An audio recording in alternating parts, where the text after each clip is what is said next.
Pumunta siya sa City Hall.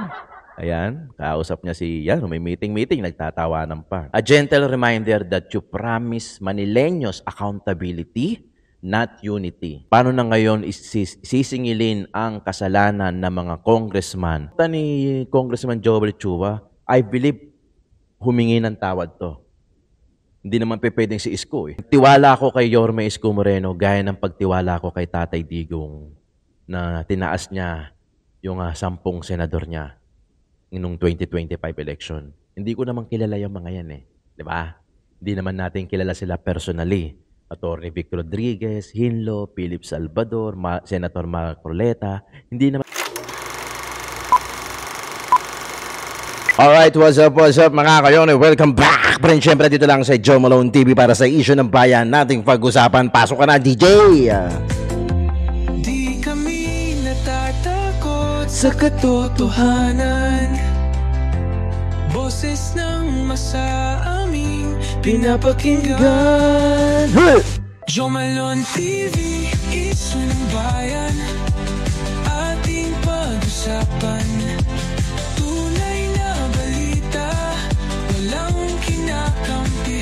Sumasalamin sa katotohanan lamang para sa mamamayan. Totoo ang laban. Alright, magandang umaga, hapon o gabi sa inyo lahat mga kayon. Siyempre, pasok lang mga sukay. Nagbabalik ko ang Joe Malone TV para sa issue ng bayan. Natin pag-usapan. Laging alerto, mapagmatsyag, truth ang hanap, di kami natitinag. Walang palusot, walang dayaan, tunay ang serbisyo, diretsong usapan. Joe Malone TV. Uy, maganda yung pag-uusapan natin ngayon. Uso na ngayon to. Usong-uso.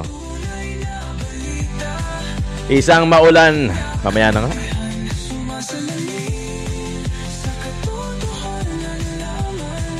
Para sa mamamayan. Totoo ang laban. Walang kulay. Walang kampi. Balita. Talakayan. Katotohanan. Para sa bayan. Alright. Magandang morning po sa inyo lahat. Today, September 1, araw ng Monday dito sa Pilipinas. Papasok na si Jose. Wene. Alam niyo sa Pilipinas, pag pumasok yung bear months, matik yan, Pasko na agad. Mula September 1 hanggang February. ganun sa atin eh. I'm sure ito yung mga namimiss ng mga Pinoy sa ibang bansa. Yung ganito. Pero syempre, maganda rin ang Pasko dyan. White Christmas, gold. Mega love shoutout sa lahat ng mga members natin. Siyempre si Sir J.U. Production, Lorna Tovera, Cesar Puno, Melody, Babaran, Sir Larry, Florina Dacumos, Paulos Lutong Bahay, patikim mo na yan. Siyempre, Ma'am Lorna, Danny Ubaldo, pati na rin si Manik Sangko. Mga kayon, maraming salamat sa lahat ng members natin dito sa Joe Malone TV. Kung gusto niyo magpa-member, meron po tayo na join membership button dyan. At mega love shoutout sa lahat ng viewers natin abroad, pati na rin dito sa Pilipinas, Luzon, Visayas, Mindanao. Speaking of, syempre, September 1 na, Bear months na. Sa Pilipinas, simula na yan ni Jose Marichan at marami ng memes na naglalabasan dyan na natutuno ng gitara si Jose Marichan, nag-aayos na ng mikropono. Ganun kaganda sa Pilipinas pag magpapasko. Pagka magpapasko, huwag niyo silipin yung politiko dahil baka mabad trip kayo, kumabig kayo bigla. Yung tipo nasa tercera ka na bigla ka magpiprimera. Maraming salamat sa lahat ng mga viewers natin abroad, pati na sa Pilipinas. Paki-comment naman dyan yung exact location nyo. Meron tayong nababalitaan na pinapanood tayo sa California, Canada, USA, Switzerland. May dahig pa nga. Maraming salamat po sa inyo. Yung mga simpleng pag-comment nyo ng ganyan, malaking bagay yan sa engagement natin sa YouTube. Hahabol tayo sa mga talakayan, sa mga issue ng bayan simula ngayong araw. Dire-diretso na to, magpapasko. Huwag kayo mag-skip ng ads para maganda po ang aming Pasko. Hamon. Hindi tuyo. Maraming salamat. Huwag po kayo mag-skip ng ads. Paki-double check kung nakasubscribe na kayo. Kung hindi pa naman, paki-subscribe. At paki-click yung bell icon. Importante yun para lagi kayong updated. Lagi kayong manonotify every time na mag-upload tayo. Dalawa-dalawa. Balik program na tayo. Oo. Kasi ito ihabol natin yung issue ng bayan. Yung isang araw pa to pero ihabol natin to kasi talagang naniniwala ako na sa tamang posisyon ako ngayon para mag-react dito. At talagang sinadya kong mag-delay dahil ayokong magsabi ng mga hindi ka nais-nais dahil kakamadali ko sa reaction. Ayoko nang ganon. So, syempre, pag-aaralan din natin, hihingi din tayo ng kuro-kuro ng iba nang sa ganon, hindi tayo yung pabigla-bigla. Oh, mahirap yung pabigla-bigla. Uy! Pinasok. Nabigla. Yun, nabuntis. Mega love shoutout yung mga viewers natin. I'm sure kayo na gusto nyong makibalita sa Pilipinas, makahingi ng update. O ito na po nangyayari. Umuulan po ngayon, September 1. Wala pong pasok sa Maynila, sa Caloocan, sa Metro Manila. Wala pong pasok ang mga bata dahil maghapon at wala pa kanina madaling araw, nag-uulan na. So pagka nag-uulan, yari na naman ang mga lugar na binabaha. At pati yung mga hindi binabaha noon, yari na. Mag-ingat mga lahat. Iba nakikita ko, lagpas tao. Diyos ko, lintik, grabe yung flood control, no? Sana, tatandaan nyo si Lolo, yung kumuha ng mangga ba yun? Oh, di ba? Minagshot, nakulong, di ba? Tapos pinalabas pa na parang yun yung wag tularan. Sobrang sakit ng part na yun. Tapos eto, mga bilyon-bilyon yung ninanakaw. Sana, no? Lagi ko to sinasabi rito, sana yung pagpataw ng kaparusahan kung nag-commit, kung nag-violate ka ng law, sana hindi tinitignan ko na yung estado mo sa buhay. Mayaman ka man, mahirap ka man, personalidad ka man, may posisyon ka man, politiko ka man, regardless. Hindi mo titignan sa ganun. Titignan mo lang doon sa isa.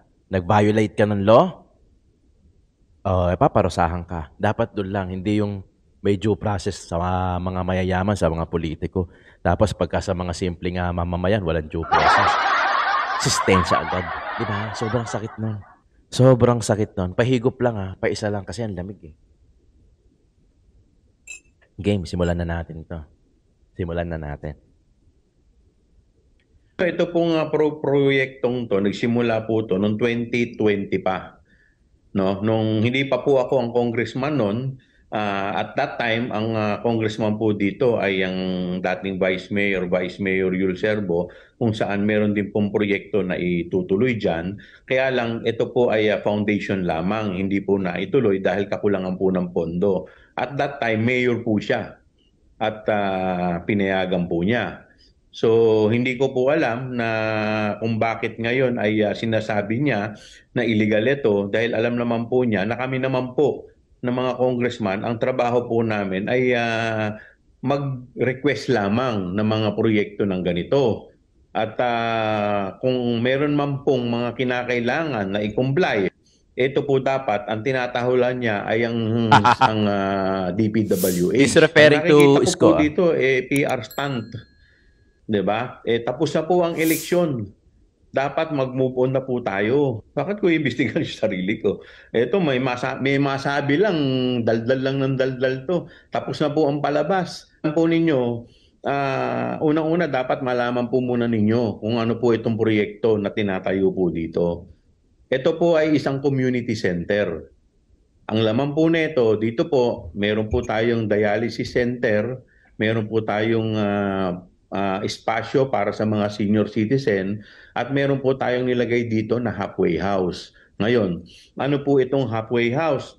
Kung iikutin po ninyo itong Rizal Avenue, marami po dito na mga homeless na natutulog sa kahabaan ng Rizal Avenue. Kaya naisip po natin, maglagay po tayo ng halfway house para sa gabi, dito po sila pupunta, dito po sila matutulog, meron po itong paliguan, may toilet po ito, at meron po itong lugar para po pwede silang makakain.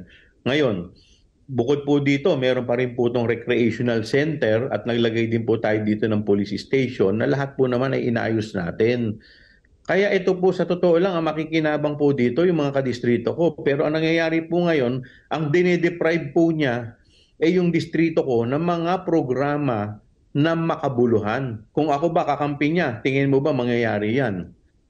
Kaya ang sinasabi ni Congressman Joel Chua dito, yung sa Rasak, yung sa Alvarez Street, kung nasa LRT station ka, alam mo yung Alvarez Street, yan yung Rasak, yung may basketball court, yan yung Giniba kasi. na hindi naman kumuha kasi ng permit to. Ito si Congressman Joel Chua. Ba't di ka pa kasi kumuha ng permit? Hindi sana tapos ang usapan. Yan ang hirap kasi sa mga may posisyon eh. Hindi naman lahat. Yung mga iilan, porket may mga posisyon kayo, akala nyo exempted kayo sa mga permit na yan. Hindi. Ordinaryong tao, nagkaroon ng pera, medyo nakaipon, gusto magpatayo ng bahay, kumuha ng permit, pahirapan, balik-balik sa City Hall, tapos kayo gusto nyo exempted. Diba? Si Congressman Joel Chua referring to Rasak, yung pinahinto at kinasuhan ni Yorme Isko Moreno. And he is referring to Yorme Isko Moreno nung sinabi niyang kahol ng kahol. Then all of a sudden, pumunta siya sa City Hall. Pumunta siya sa City Hall. Ayan, kausap niya may meeting, nagtatawanan pa. Pero tignan niyo to, di ba? Tignan niyo yung mata ni Yorme Isko Moreno rito. Di ba? Tapos, nung nag-post ang Manila Public Information Office dito, pati na rin si Yorme, samot-sari na yung mga naglabasan. Okay, unahin natin si Ms. K. Pichu. Dear Yorme Isko Moreno, Dumagoso, a gentle reminder that you promise Manileños accountability, not unity. Thank you. Then si Ms. Joey DeViv, sabi niya, ayun lang. Tapos yung sa Daily Tribune, news update. Mayor Isko Moreno and Representative Joel Chua have finally reconciled after weeks of with Moreno sharing on Facebook Saturday morning. Saturday pala to. Isang araw nga. Okay? Tapos syempre si Atty. Rowena Guanzon. Syempre, mga ano natin to eh. Nakita ko sa post ni Kipi, sa paano to, bati-bati na. Paano na ngayon sisingilin ang kasalanan ng mga congressman na nagpabaya sa flood control sa Maynila na minura-mura mo na nakaraan sa kalokohan, ngunit bati-bati na? Ayan. Post niya to ni Rowena Guanzon. Shinare niya yung, ni-screenshot niya yung post naman ni Congressman Joel Chua. Para sa kapanatagan ng ating distrito, minarapat po namin na mag-usap at isang tabi ang mga hindi pagkakaunawaan. Kami ay magtutulungan para sa Batang Maynila. Okay? I believe and I strongly believe na nasa posisyon din ako mag-comment. Dahil alam nyo naman yan. Dahil sinusuportahan natin si Yorme Isko Moreno at talagang nilabanan natin kinontent natin kung ano yung mga ginawa ni Congressman Joel Chua kaya BP Inday Sara. Basta content natin to and I believe na nandoon ako sa right position para mag-reaction din dito. Okay? Hindi to sakayan lang. Hindi to sakayan lang kasi issue. Diba? Alam niya yan, dahil na nagko-content ako niyan kay Isko, nagko-content tayo kay Duterte, wala naman ako ibang politiko na sinusuportahan maliban dito sa dalawang to. Tatay Digong, BP Inday, diba? Saka Isko Moreno. Yan lang naman. Diba? Yan lang. Duterte, saka Isko Moreno. Yan lang naman. Diba? Kaya, can I be honest? Diba? Gusto ko maging honest ako rito eh. Kasi, alam niyo naman sa akin, kumbaga, tunay na balita, walang kinakampen. Sumasalamin sa katotohanan. Yung intro song natin, pinagawa natin yan. Talagang, di ba, ang dami nagsasabi, kayo, ang ganda nung kanta natin, talagang sumasalamin sa katotohanan. Ito talaga kasi yun. Kasi comfort space ko itong reaction. Kaya talagang, ito ang forte ko. Nakapag-aral din naman tayo, napag-aralan din naman natin yan kahit paano, nagre-research din naman tayo. Okay, game. Noong una ko nakita yung picture, yung parang nagmi-meeting sila. Nakita ko na. Umikot na, nag-circulate na, ang dami may mga memes na lumabas na, may mga nag-repost na, even yung mga kilala na personalidad, may nag-repost na din. Ako, di ba, huli na ako. Ako, nag-isip muna ako. Pero yung first impression ko, gaya nung impression din ni Joey DeViv. Kung kay Joey DeViv, yun lang. Ako, nung nakita ko yung picture, hindi ako magsisinungaling sa inyo. Nung nakita ko yung picture, ang nasa isip ko, patay. Yun lang. Parang ganon. Tapos, yun lang. Paisip. Kasi, laban ko din 'yun eh, 'di ba? Laban din namin 'yun. Alam niya 'yan. Laban din namin 'yon. Kaya hindi ako nag-react agad. Hindi ako nag-post agad sa Facebook. Actually, ito nga, yung post ko kahapon sa community dito sa YouTube, kahagabi lang. Sabi ko nga, re-reactionan ko to ngayon, which is September 1. Re-reactionan nga natin. Ang unang impression ko is, yun lang. Patay. Nagkasundo na. Yun ang unang reaction ko. Totoo yan. Totoo. Alam niya yan. Then, syempre, nag-imbestiga rin tayo. At nagtanong-tanong din. At inilagay ko din sa alang-alang yung Batang Maynila. Hindi kasi pwedeng ako lang eh. Alam niya yan eh. Hindi pwedeng ako lang. Na ang thinking ko, ikaw yun eh. Ako yun. Reaction ko, ano ba yan? Nagbati na. Paano na yan? Reaction ko yun. Diba? Impression ko yun sa unang tingin. Pero ako yun eh. Diba? Ako yun. Then, ikot-ikot, tanong-tanong, yung pagpunta ni Congressman Joel Chua, I believe humingi ng tawad to. Hindi naman pwedeng si Isko eh. Ikaw na pumunta tapos si Isko pa maghingi ng tawad. Siyempre, malamang si Congressman Joel Chua yan. Siyempre, hindi naman nila sasabihin, hindi naman nila ika-caption, even Yorme Isko Moreno, hindi naman niya ika-caption na o humingi ng tawad si Congressman Joel Chua. Sino ba naman ako para tanggapin natin, ganyan, bla bla bla bla. Siyempre, hindi naman nila sasabihin yon, both party. Even Attorney Congressman Joel Chua, hindi naman niya sinabi na humingi ako ng tawad kay Isko Moreno para sa kapanatagan ng distrito ko. And likewise kay Yorme Isko Moreno, hindi naman niya sinabi yon. Naisip ko lang. Hindi naman pwede pagpuntahan niya, mag-uusap na lang bigla. Siyempre, magkakahingian ng patawaran yan. Di ba? Which is hindi naman pinost and common knowledge na lang for us to understand. Kasi, hindi naman pwede pumunta tapos meeting tayo. Sige, ito, ganyan, ganun. O, ito yung nilalatag ko, ganyan. Siyempre, wala namang ganun yun. Siyempre, nagkahinga ng patawaran yan. Okay. Malamang sa malamang ganun. Pero hindi nila binroadcast. Ang broadcast lang nila, itong picture. So, understandable, kumbaga. Understandable na yun nga, sabi nga ni Congressman Joel, para sa kapanatagan ng ating distrito, may narapat na naming mag-usap sa isang tabi. Pero wala pa si Congressman Abante rito. Siya pa lang. Yung katabi sa picture, yung katabi ni Isko Moreno sa kaliwa, si Ernest Dionisio, tapos yung katabi naman ni Joel Chua, si Irwin Teng. So sa District 4 ba? 5. Basta, yun. Si Mase. 4, pag ganun. Okay, reaction time. Tagal, no? Talagang hinuli ko kasi ayoko magsalita ng hindi nararapat based doon sa personal experience ko lang o sa personal na opinion ko lang. Si Isko Moreno, God first yan eh. Sino ba naman yan para hindi magpatawad? Di ba? Actually, sino ba naman lahat tayo para hindi magpatawad? Di ba? Para hindi magpatawad, sino ba tayo? Gusto ba naman natin palitan si God, si Jesus? Lahat nga yan, si God, si Jesus nga. Nagpapatawad eh. Tao pa. Okay? Tao pa. Malamang tinanggap ni Yorme Isko Moreno yan para sa buong Kamaynilaan, para sa tao, para sa Batang Maynila, para sa Manileño. Si Congressman Joel Chua, ganun din ang sinabi niya, di ba? Ganun din ang sinabi niya. Pero ang akin, okay, sabagay sinabi din ni Yorme Isko Moreno to. Sabi ni Yorme Isko Moreno, humble lang tayo. Pero firm tayo sa responsibilidad natin. Yun yung kakasuhan ata. Tingin ko. Yun yung gusto nga sabihin ni Yorme Isko Moreno na hindi niya may direkta. Siyempre sinasabi niya na para sa taong bayan para sa taong Maynila Kasi talagang apektado yung Distrito 3 Talagang yung Distrito 3, parte pa rin kasi ng Maynila So, apektado yon dahil nag-aaway yung congressman, ang hawak ay District 3. Tapos, ang Maynila, ang hawak naman from District 1 to 6, buong Maynila. So, apektado, nagbabangayan talaga. So, ang kawawa taong bayan Lalong-lalo na yung ginibaang bahay sa Muslim.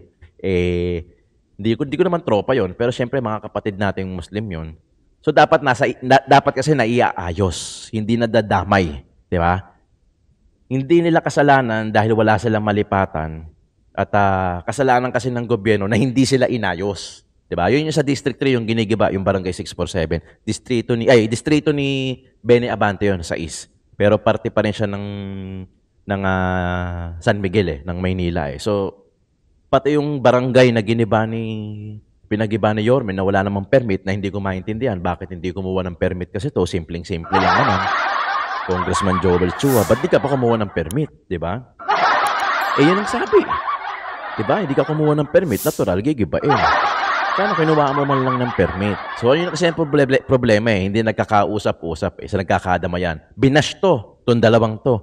Even Isko Moreno, binash. Hindi natin ililihim dito yan. Binash. Diyan kay Rowena Guanzon, kay Joey DeViv, kay Miss Kipi Chu, yung mga comment section, binash. Kayo na lang bahala magbasa. So, binash. Halo. Halo.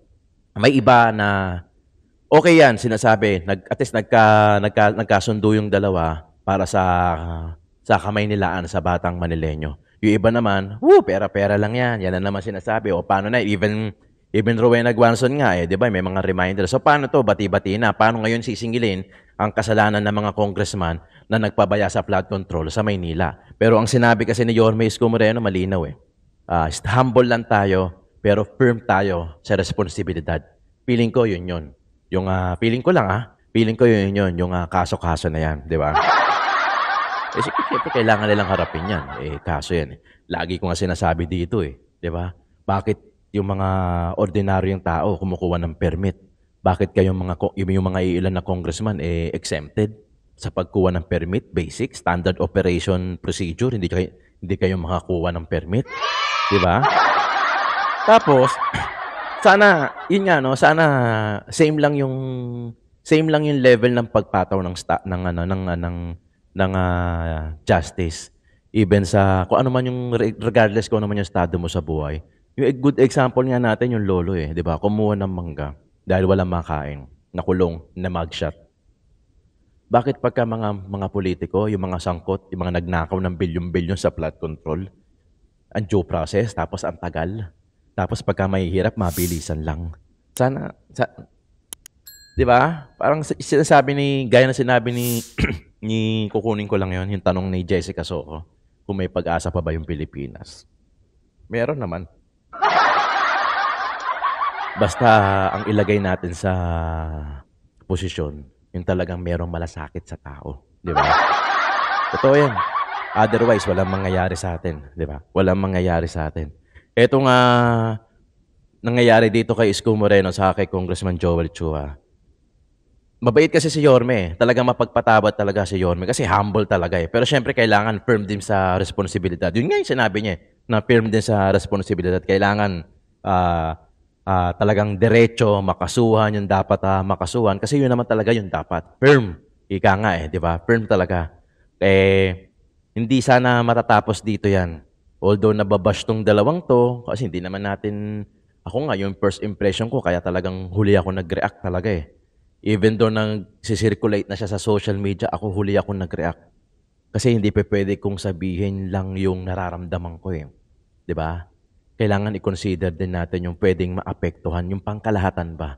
Hindi lang pwede, ba't ganito, ganyan? Dapat hindi ka nakipagkasundo. Dapat kasuhan mo, yung ganyan-ganyan. Hindi ko kasi tinitignan base lang doon sa akin Di ba? Tinitignan din natin yon na kung maapektuhan ba yung distrito at saka yung buong Manileño, which is part din ako ng Maynila. Di ba? Kasi batang Maynila din naman ako. Part din naman ako noon. Kaya yun pero sana maging firm doon sa responsibilidad. Wala namang problema, magkabati-bati kayo, syempre. Sino ba naman kayo? Magkapatawaran kayo, wala namang problema dyan. Actually, hindi naman dapat pinoproblema. Dapat nga, magkapatawaran talaga kayo kasi yun ang saad ng Panginoon. Patawarin mo ang mga nagkakasala sa'yo. Sabi pa nga sa Bible, di ba? Pag sinampal ka ng kaliwa, ibigay mo pa yung kanan. Di ba? Pero syempre, kailangan harapin din nila yung kasalanan nila. Hindi pa pwedeng porkit nagkabati-bati na, wala na. Di ba? Malamang ganun din ang iniisip nyo Inunahan ko lang kayo, di ba? Inunahan ko lang kayo, malamang ganun din yung iniisip nyo na wala na to, di ba? Nagkabati-bati na, ganyan-ganyan, ganun-ganun. Okay na to. Tapos na ang usapan. Pero kasi, ang naniniwala kasi ako, ang iniisip ni Yorme Isko Moreno dito, yung yung Manileño Yung bata Maynila, yung taong bayan. Yan ang iniisip niya kasi talagang sobrang affected. Sa District 2, alam ko sa District 2, ang hawak ni Valeriano. Alam ko, ang ikot-ikot sa amin, 7 barangay pa yung gigibain doon. Kasi mga, ewan ko kung anong kaso, basta 7 ba daw? 7 o 6. So parang gano'n. Sa District 3, marami pa rin gigibain na maraming mga apektuhan talaga. Marami, kung sa dami lang, maraming maapektuhan ng ng mga constituent ang maapektuhan dahil sa ganyan-ganyan. Magigibain ng mga barangay, mga lilimasin, di ba? Pero kasi parte yon ng pagdidisiplina sa gobyerno, sa Maynila di ba? Kasi talagang, sabi ko nga, ang pagdidisiplina talaga may mapapalo. 'Di ba? May mapaparusahan, may mapapaluhod, 'di ba? May mapapaluhod sa munggo, may mapaparusahan kasi parte 'yun ng disiplina. Ganoon din naman sa Maynila, talagang may makakasuhan, dapat merong makasuhan, may matatanggal, may marirelieve, may masususpend, may matatanggal na barangay, lalong-lalo na kung mali naman talaga. Kasi kayo naman, basic na requirements hindi nyo ginawa. 'Di ba? Magkakahati-hati. I'm sure dito maraming magko-comment pa rin sa baba. Opinion nyo 'di ba? Opinion nyo, opinion natin. Wala namang nagsasabing hindi mo opinion, hindi tama yung opinion nyo kasi opinion nyo nga 'di ba? Pero kung iisipin natin yung gaya ng iniisip ni Yorme Isko Moreno na pangkalahatan sa buong Maynila lang. Huwag na natin isama yung national. Sa Maynila na lang muna, total local LGU lang naman 'to sa buong Kamaynilaan, siguro talagang mas pinili nila yung ganun para hindi na magkaroon ng gap sa Distrito 3 sa buong Maynila na parang isolated, di ba? At least, kahit papano, ito bilang mayor, si Yorme Isko Moreno, pangkalahatan na yung iniisip niya. Si Congressman Joel Chua naman para sa distrito niya. Kasi ganun Yun naman talaga ang dapat Ano ba dapat sa mga politiko? Pangsarili lang ba? Pangkurakot lang ba sila? Di ba dapat lagi para sa taong bayan? Di ba dapat lagi para sa kapakanan ng lahat? Di ba? Nagigets niya ako? Pero kailangan may mga kasuhan dito. Okay ako kung magkasundo. Kasi Christian ako Kasi talagang Christian ang religion ko. Talagang kailangan mo magpatawad. Gaya ng pagpatawad ng Panginoon sa atin. Kasi lahat naman tayo nagkakasala Di ba? Lahat naman tayo nagkakasala. Yung ninakaw mong piso, 100 pesos, at ninakaw nila na bilyon-bilyon, parehas lang yun sa mata ng Panginoon. Nagnakaw ka pa rin. Regardless kung ano man yung amount, yung number, yung volume, parehas pa rin sin. Yun. Nagkasala ka pa rin, nagkakasala pa rin tayo, so pinatawad tayo. Tayo pa kayang mga tao. Walang problema. Patawarin ni Yorme Isko si Moreno, si Congressman Joel Chua, Congressman Abante Valeriano. Walang problema. Actually, hindi naman dapat pinoproblema. Talagang humble lang tayo. Kailangan patawarin. Pero siyempre, kailangan pa rin managot para sa taong bayan. Yun ang dapat. Diba? Kasi naniniwala ako na pagka hindi mo sinampulan yan, mga yan, at hindi nakasuhan yan, wala na. Endgame na tayo. Baka yung sinasabi ni Jessica Soho na kung may pag-asa pa tayo, baka masagot yan ng wala na tayong pag-asa. Mag-abroad na kayo. Lumipat na kayo ng ibang gobyerno. Di ba? Kasi talagang wala nang pag-asa ang Pilipinas. Kumbaga, parang ganun. Di ba? Ako, nakikiusap ako sa inyo. Nagtiwala ako kay Yorme Isko Moreno gaya ng pagtiwala ko kay Tatay Digong na tinaas niya yung 10 senador niya noong 2025 election. Hindi ko naman kilala yung mga yan Di ba? Hindi naman natin kilala sila personally. Attorney Vic Rodriguez, Hinlo, Philip Salvador, Senator Marcoleta. Hindi naman natin sila personal na kilala. Pero nagtiwala tayo kay Tatay Digong at binoto natin. The same logic applies to Yorme Isko Moreno. I trusted Yorme Isko Moreno even though na hindi ko gusto yung pakikipagbati niya kay Congressman Joel Chua. Pero I trusted Yorme Isko Moreno enough doon sa layunin niya. Kaya okay din sa akin. Just like what I did to Tatay Digong na pinagkatiwalaan ko siya at binoto ko yung 10 senador niya, pati si Imelda Marcos. Alam niyo yan dito, hindi ko nilihim yan. Ang binoto ko yung Duterte plus 2, Senator Amy Marcos at saka si Gringo Honasan. Di ba? Kasi nga, nagtiwala ako kay Tatay Digong. Tapos ang party list ko nga yung kay Roland yung 1 Duterte ba yun, party list. Tapos kay sa local naman sa District 6. District 6 kasi ako Distrito 6 kasi ako nakarehistro. Yung konsehal doon, yung mga konsehal, tapos si Joey Uy na nanalo na biglang question, natalo kaya si Congressman Abante yung nakaupo. Nagtiwala ako kay Tatay Digong, ngayon nagtitiwala pa rin ako kay Yorme Isko Moreno doon sa ginawa niyang desisyon. Naniniwala kasi ako na para sa taong bayan talaga ang layunin ni Yorme Isko Moreno. Pero ang gusto ko lang, makasuhan talaga kung sino yung mga dapat makasuhan. Diba? Maging firm pa din doon na makasuhan kung sino yung dapat kasuhan at managot kung sino yung dapat managot kasi pera ng taong bayan ito eh. Lalo-lalo na sa flood control. Nagsasaper. Nakita niyo yung Quezon City? Diba? Napanood yung balita? Kung gaano kataas yung baha, ilang sasakyan yung nalubog, ilang mga motor yung mga nalubog. May sasakyan ako eh. May motor ako eh. Paano kung motor ko yon? Paano kung sasakyan ko yon? Paano kung bahay ko yon? Dahil pinupit nyo yung pera, sinipinang sarili nyo, ngayon nagsasaper yung karamihan yung ibang tao. Sa 2028, okay lang ba? Dapat wag natin ibonto yung mga tatakbo ulit dyan. Kasi grabe, sobra yung ginawa nila. Sobra yung ginawa nilang pagnanakaw. Diba? Sa taong bayan, yung flood control na yan, abuse. Talagang inabuso yan. Inabuso yan. Kasakiman talaga ang ginawa dyan para maibulsa nila yung pera. Di ba? Magsakripisyo yung karamihan. Di ba mga kayon? Sana naiintindihan nyo. Dahil alam ko, binabash ngayon si Yorme Isko Moreno. Binabash ngayon si Congressman Joel Chua. Pero wala akong pakialam kay Congressman Joel Chua. Sana lang makasuhan talaga yung mga dapat makasuhan. At alam niyo yun, makasuhan, mabigyan ng hustisya yung mga taong bayan na nagsasakripisyo, nagbabayad ng tamang buwis para sa tamang proyekto ng Pilipinas pero binulsa nila. Ando dun ang simpatsya natin. Okay mga kayon? Maraming salamat. Ito ang reaction natin para dyan. At meron pa tayo mamaya. Joe Malone TV, Issue ng Bayan, ating pag-usapan.